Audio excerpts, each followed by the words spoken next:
ഒരു മനുഷ്യനെ അദ്ദേഹത്തിന്റെ വീട്ടിൽ കയറി അദ്ദേഹത്തിന്റെ അമ്മയുടെയും ഭാര്യയുടെയും മക്കളുടെയും മുന്നിൽ വെച്ച് എന്താ പറയാ അപമാനിച്ചുകൊണ്ട് വികൃതമാക്കിക്കൊണ്ട് ക്രൂരമായി കൊലപ്പെടുത്തിയ സംഭവത്തെയാണ് അവർ പറയുന്നത്. എന്ന് പറയാനുള്ളത് ഞങ്ങൾ പറയുക തന്നെ ചെയ്യുന്നു. ഇവർക്ക് എന്താണ് ഈ സമൂഹത്തോട് പറയാനുള്ളത് എന്നത് വ്യക്തമാക്കുന്ന ഒരു പ്രസ്താവനയാണ്. ഇവരുടെ മാനസിക നിലയാണ് വ്യക്തമാക്കുന്നത്. കാരണം എന്താണ് ഈ സംഘടന? ഇത് ഇപ്പൊ ഇവര് പറയുന്നു ഫാസിസത്തെ പ്രതിരോധിക്കാൻ, വർഗീയതയെ പ്രതിരോധിക്കാൻ, ഹിന്ദുത്വത്തെ തടഞ്ഞു നിർത്താനൊക്കെ വേണ്ടി ഞങ്ങൾ നടത്തിയ വലിയൊരു പ്രതിരോധമാണെന്ന്. ഇത് ഈ ഫാസിസവും ഈ പറയുന്ന വർഗീയതയും ഈ ഹിന്ദുത്വം ഒക്കെ പറയുന്നതിന് മുൻപേ തുടങ്ങിയിട്ടുള്ള ആൾക്കാരാണ്. ഈ PYFIയുടെ പൂർവ്വരൂപമാണ് students Islamic movement of India എന്ന് പറഞ്ഞിട്ടാണ് ഇത് ആദ്യം ആരംഭിക്കുന്നത്. സിമിയാണ്. സിമി ഉണ്ടാവുന്ന 1979 1979 ഇന്ത്യയുടെ മോചനം ഇസ്ലാമിലൂടെ എന്ന് പറയുന്ന മൗലാന മൗദൂദിയുടെ മുദ്രാവാക്യം ഉയർത്തിപ്പിടിച്ചുകൊണ്ട് ഇന്ത്യ എന്ന് പറയുന്ന മഹാരാജ്യത്തിനെതിരെ ജിഹാദ് പ്രഖ്യാപിച്ചുകൊണ്ട് ഇന്ത്യ ഒരു ഇസ്ലാമിക് സ്റ്റേറ്റ് ആയി കൺവേർട്ട് ചെയ്യാൻ ആരംഭിക്കുന്ന ഒരു മൂവ്മെന്റ് ആണ് student Islamic movement of India. ഈ 1979 സിമി ഉണ്ടാവുന്ന സമയത്ത് ഭാരതീയ ജനതാ പാർട്ടി എന്ന് പറയുന്ന പാർട്ടി ജനിച്ചിട്ടില്ല. അന്ന് പറയുന്ന ജനസംഘം പോലും ഇല്ല. അന്ന് ജനതാ അലയൻസിൽ ലയിച്ചിരിക്കുകയാണ്. BJP ഏതെങ്കിലും ഘട്ടത്തിൽ അധികാരത്തിന്റെ പരിസരത്ത് പോലും എത്തിയിട്ടില്ല. ഈ പറയുന്ന ഹിന്ദുത്വനെ പറ്റിയിട്ടുള്ള വാദങ്ങളൊന്നും ഉയർന്നു തുടങ്ങിയിട്ടില്ല. ബാബറി മസ്ജിദ് ഡെമോളിഷൻ കഴിഞ്ഞിട്ടില്ല.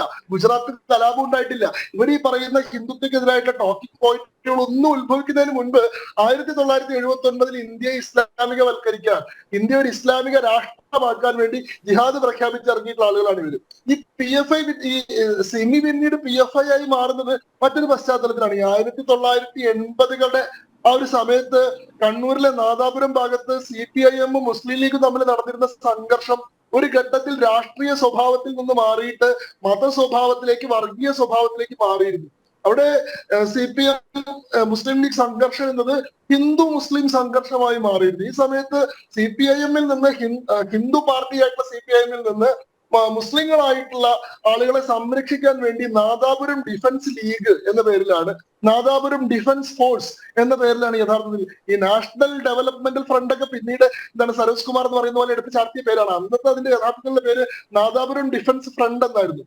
പിന്നീട് ഈ 1979 ഉണ്ടാവുന്ന സിമി ഈ 1980 ഉണ്ടാവുന്ന NDF 1991-92 കാലഘട്ടങ്ങളിൽ ഈ പൂന്തുറ കലാപത്തിലൂടെ പ്രസിദ്ധമായിട്ടുള്ള അന്നത്തെ അബ്ദുൾ നാസർ മദനിയുടെ ഇസ്ലാമിക് സേവാ സംഘ് ISS, ഈ ISSുമായി ചേർന്നിട്ടാണ് 1994 ആയപ്പോ എന്തായി മാറുന്നത്? ഈ നാഷണൽ ഡെവലപ്മെന്റ് ഫ്രണ്ട് എന്ന് പറയുന്ന സംഭവമായി മാറുന്നത്. 2000-ങ്ങൾക്ക് ശേഷം ഈ വാർ ഓൺ ടെറർ നടന്നല്ലോ. അമേരിക്കയിലുള്ള വേൾഡ് ട്രേഡ് സെന്റർ ആക്രമണത്തിന് ശേഷം അമേരിക്കയുടെ നേതൃത്വത്തിൽ ലോകത്തുള്ള ഇസ്ലാമിക ഭീകരവാദ സംഘടനകൾക്കെതിരെ, ടെറർ നെറ്റ്വർക്കിനെതിരെ വാർ ഓൺ ടെറർ ആരംഭിച്ചു. ഇതിന്റെ ഭാഗമായിട്ട് ലോകത്തിന്റെ പല ഭാഗങ്ങളിലുള്ള ഇസ്ലാമിക സംഘടനകൾ നിരോധിക്കപ്പെടുന്ന സാഹചര്യം ഉണ്ടായി. അതിന്റെ പശ്ചാത്തലത്തിൽ 2001 ഇന്ത്യയിൽ സിമി നിരോധിക്കപ്പെട്ടു. സിമി നിരോധിക്കപ്പെട്ടപ്പോ സംഘടനയില്ലാതായിട്ടുള്ള ഇന്ത്യയുടെ മോചനം ഇസ്ലാമിലൂടെ എന്ന് പറഞ്ഞിരുന്ന ആൾക്കാരുണ്ടല്ലോ, ഇന്ത്യയിൽ ഇസ്ലാമൈസ് ചെയ്യാൻ വേണ്ടി നടന്നിരുന്ന സിമി സ്കോളർമാര്, ഇവർക്ക് സംഘടന ഇല്ലാണ്ടായി. ഇവരെന്ത് ചെയ്തു? ഇവര് NDFനെ അങ്ങോട്ട് കയ്യേറുകയാണ് ചെയ്തത്. NDF എന്ന് പറയുന്നത് 2003 നടന്നിട്ടുള്ള മാറാട് കലാപത്തിന്റെ പശ്ചാത്തലത്തിൽ വളരെ ശക്തമായിട്ടുള്ള ലീഗൽ സ്ക്രൂട്ടണിയും പലതരത്തിലുള്ള അറസ്റ്റും നടപടികളും ഒക്കെ കൊണ്ട് സംഘടനാപരമായി വലിയ ബുദ്ധിമുട്ട് നേരിട്ടിരുന്ന ഒരു സമയമാണ്. ഈ സമയത്ത് സംഘടന ഇല്ലാതായി കഴിഞ്ഞിട്ടുള്ള സിമി താത്വികന്മാര് NDFന്റെ കേഡർ ബേസിനെ ഏറ്റെടുക്കുകയാണ് ചെയ്യുന്നത്. അങ്ങനെയാണ് ഈ NDF എന്ന് പറയുന്ന സംഭവത്തെ PFI ആക്കി മാറ്റുന്നത്. സമാന സ്വഭാവമുള്ള ഇന്ത്യയിലെ പല ഭാഗങ്ങളിൽ നിന്നിരുന്ന സംഘടനകളുണ്ട്. ഇപ്പൊ തമിഴ്നാട്ടില് മനിത നീതി പസിറൈ എന്ന് പറയുന്ന MNP, അതേപോലെ തന്നെ കർണാടകയിൽ ഉണ്ടായിരുന്ന കർണാടക ഫോറം ഫോർ ഡിഗ്നിറ്റി എന്ന് പറയുന്ന KFD, ഇതേപോലെ ആസാമിൽ ഉണ്ടായിരുന്ന സംവിധാനങ്ങളുണ്ട്. ഇത് ചേർത്തുകൊണ്ടാണ് ഇവർ ഈ എന്താ പറയാ ഈ പോപ്പുലർ ഫ്രണ്ട് ഓഫ് ഇന്ത്യ എന്ന് പറയുന്ന ഒരു ഫ്രണ്ട് ഉണ്ടാക്കുന്നത്. നമുക്ക് 1980-കളിൽ ഇവർ NDF ഉണ്ടാക്കുന്ന സമയത്ത് BJP അധികാരത്തിലിരിക്കുന്ന സമയമല്ല കേട്ടോ. ഈ പറയുന്ന 1994 ഇവര് നാഷണൽ ഡെവലപ്മെന്റ് ഫ്രണ്ട് ഉണ്ടാക്കുന്ന സമയത്തും BJP അധികാരത്തിൽ വന്നിട്ടില്ല. 1996 മാത്രമാണ് അടൽ ബിഹാരി വാജ്പേയിയുടെ നേതൃത്വത്തിൽ ആദ്യമായിട്ടൊരു BJP സർക്കാർ ഇന്ത്യയിലേക്ക് വരുന്നത്. അതായത് BJP അധികാരത്തിലേക്ക് വരുന്നതിന് മുമ്പ് ഹിന്ദുത്വം എന്ന് പറയുന്ന ഒരു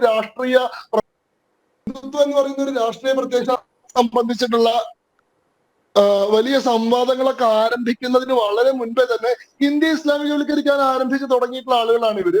2004-ലാണ് 2004-2005 പീരിയഡിലാണ് ഈ പോപ്പുലർ ഫ്രണ്ടായി മാറുന്നത്.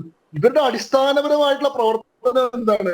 ഇവരുടെ അടിസ്ഥാനപരമായിട്ടുള്ള പ്രവർത്തനം എന്ന് പറയുന്നത് റാഡിക്കൽ ഇസ്ലാമിക് ഐഡിയോളജി ഇവിടുത്തെ യുവാക്കൾക്കിടയിൽ, മുസ്ലിം യുവാക്കൾക്കിടയിൽ പ്രചരിപ്പിക്കുകയും അവരെ ഇസ്ലാമിക് സ്റ്റേറ്റിന് വേണ്ടിയിട്ടുള്ള ഫുഡ് സോൾജേഴ്സ് ആക്കി മാറ്റുകയും ചെയ്യുക എന്നുള്ളതാണ്. രാജ്യത്തിനെതിരെയുള്ള ഒരു ജിഹാദ് പ്രഖ്യാപനമാണ് യഥാർത്ഥത്തിൽ അടിസ്ഥാനമായിട്ട് ഇവർ ചെയ്യുന്നത്. ഇവരുടെ പ്രവർത്തനങ്ങൾ നോക്കുള്ളൂ. 2012 അന്ന് ഉമ്മൻചാണ്ടി മുഖ്യമന്ത്രിയായിരുന്ന സമയത്ത് കേരളം ഹൈക്കോടതിയിൽ കൊടുത്തിട്ടുള്ള അഫിഡവിറ്റ് ഉണ്ട്. കേരള സർക്കാർ, ബിജെപിയുടെ സർക്കാർ അല്ല, ഉമ്മൻചാണ്ടിയുടെ സർക്കാർ. ആ അഫിഡവിറ്റിൽ പറയുന്നത് popular front is nothing but a resurrection of the banned SIMI എന്നാണ് പറയുന്നത്. ഒരിക്കലും നമ്മൾ നിരോധിച്ചിട്ടുള്ള സിമിയുടെ മറ്റൊരു രൂപത്തിലുള്ള പ്രതിഫലനം മാത്രമാണ്. ഇവര് 2010-നും 2020-നും ഇടയ്ക്കുള്ള പീരിയഡിൽ മാത്രം ഏതാണ്ട് 47ഓളം രാഷ്ട്രീയ കൊലപാതകങ്ങൾ, ഇപ്പൊ പരിശോധിച്ചാൽ ഒരു പക്ഷേ ഇതൊക്കെ ഈ പറയുന്ന പോലെ ലിസ്റ്റ് ഉണ്ടാക്കി ചെയ്തായിരിക്കും. അന്ന് നമുക്കത് മനസ്സിലായിരുന്നില്ല. റാൻഡം പൊളിറ്റിക്കൽ സംഭവങ്ങളാണ് എന്നാണ് പറയുന്നത്. പക്ഷേ ദക്ഷിണേന്ത്യൻ സംസ്ഥാനങ്ങളിൽ 4 സംസ്ഥാനങ്ങളിൽ കേന്ദ്രീകരിച്ചുകൊണ്ട് പറയുമ്പോൾ ഹിന്ദുത്വ ഫോഴ്സസ് ഏറ്റവും വീക്കായിട്ടുള്ള, ഹിന്ദുത്വ ഫോഴ്സസിന് അധികാരമില്ലാത്ത സ്ഥലങ്ങളിലാണ് ഈ 4 സംസ്ഥാനം. ഈ 4 സംസ്ഥാനങ്ങളിൽ കേന്ദ്രീകരിച്ചുകൊണ്ടാണ് ഇവർ ഏറ്റവും പ്രധാനമായിട്ടുള്ള വയലന്റ് ആക്ടിവിറ്റികളൊക്കെ നടത്തിയിട്ടുള്ളത്. അതിന്റെയൊക്കെ രത്ന ചുരുക്കം എന്താന്ന് പറയുന്നത്, ഞങ്ങൾ ഹിന്ദുത്വക്കെതിരാണ്, ഞങ്ങൾ സംഘപരിവാറിനെതിരാണ്, ഞങ്ങൾ BJPക്ക് എതിരാണെന്നൊക്കെ ഇവർ വെറുതെ പറയാണ്. ഇവരുടെ ചരിത്രം പരിശോധിച്ചാലോ, ഇവരുടെ പ്രയോഗാനുഭവം പരിശോധിച്ചാലോ, ഇവരുടെ ഹിസ്റ്ററി, നമ്മൾ ഇതുവരെയുള്ള ഇവരുടെ എന്താ പറയാ മുന്നിൽ വന്നിട്ടുള്ള വസ്തുതകൾ, ഫാക്ട്സ് പരിശോധിച്ചാലോ ഇവരുടെ ഫൈറ്റ് ഒരു കാലത്തും BJPക്കോ ഹിന്ദുത്വക്കോ എതിരായിരുന്നില്ല. അതെല്ലാ കാലത്തും ഇന്ത്യ എന്ന് പറയുന്ന സെക്യുലർ ഡെമോക്രാറ്റിക് ഐഡിയക്ക് എതിരായിരുന്നു. ഇന്ത്യ എന്ന് പറയുന്ന ആ രാഷ്ട്ര സങ്കല്പത്തിനെതിരായിരുന്നു. അതിനെ ഇസ്ലാമികവൽക്കരിക്കാനുള്ള പ്രയത്നമാണ്. അതുകൊണ്ട് തന്നെ ഇവർക്ക് യാതൊരു റിഗ്രറ്റും ഉണ്ടാവില്ല. നിങ്ങൾ മനസ്സിലാക്കണം.